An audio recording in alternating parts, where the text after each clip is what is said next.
lui avait dit. Le troisième jour, Abraham, levant les yeux, vit de loin l'endroit où Dieu lui avait dit. Ainsi, Abraham prit le bois pour l'offrande et le chargea sur son fils Isaac. Et il prit une torche dans sa main et le couteau, et ils montèrent tous les deux ensemble. Alors Isaac demanda à Abraham, « Mon père, nous avons le feu et le bois, mais où est l'agneau pour l'offrande ?» Abraham dit, « Mon fils, Dieu se pourvoira lui-même de l'agneau pour l'offrande. » Et ainsi les deux continuèrent ensemble, jusqu'à ce qu'ils furent arrivés au lieu que Dieu lui avait dit. Là, Abraham construisit un autel et rangea le bois. Alors il lia Isaac et le mit sur l'autel par-dessus le bois. Puis Abraham étendit la main et prit le couteau pour égorger son fils. Aussitôt l'ange de l'Éternel l'appela du ciel et dit, « Abraham, Abraham !» Et il répondit, « Me voici. » L'ange dit, « N'avance pas ta main sur Isaac, car je sais maintenant que tu crains Dieu et que tu ne m'as pas refusé ton fils unique. » Abraham leva les yeux et vit que là, derrière lui, un bélier était pris dans un buisson par ses cornes. Abraham prit le bélier et l'offrit en holocauste à la place de son fils. La Bible dit qu'Abraham savait que Dieu accomplirait sa promesse au sujet d'Isaac, même si Dieu avait eu à ressusciter Isaac des morts.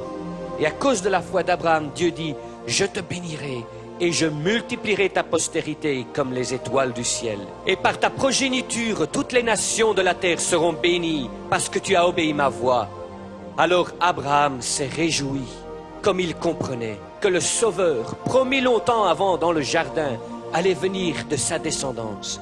L'épreuve que Dieu fit à Abraham illustre aussi comment un jour, Dieu, le Père éternel, enverrait son Fils unique comme sacrifice pour le monde entier. Plus tard, Isaac s'est marié et devint père de 2 jumeaux, Jacob et Ésaü. Ensuite, Dieu changea le nom de Jacob pour Israël, et il fut choisi pour continuer la descendance promise. Jacob eut 12 fils. L'un d'eux était Joseph, qui fut vendu comme esclave par ses propres frères. Mais à travers les soins de Dieu, il devint éventuellement le dirigeant aux côtés du roi d'Égypte, le grand Pharaon. Joseph, étant un homme qui craignait Dieu, pardonna à ses frères, et il invita toute sa famille à venir en Égypte, en les sauvant d'une terrible famine. Ainsi donc, les 70 descendants d'Abraham, Isaac et Jacob, connus comme les enfants d'Israël, allèrent en Égypte, dans le pays où ils deviendraient esclaves, juste comme Dieu avait dit à Abraham. Maintenant, ces descendants d'Abraham enfantèrent beaucoup d'enfants, et ils peuplèrent le pays d'Égypte. Mais le nouveau Pharaon, qui n'avait pas connu Joseph, commença à s'inquiéter. Il dit aux Égyptiens, « Voilà, les enfants d'Israël, ces Hébreux, maintenant sont plus nombreux que nous. Nous devons agir sagement avec eux.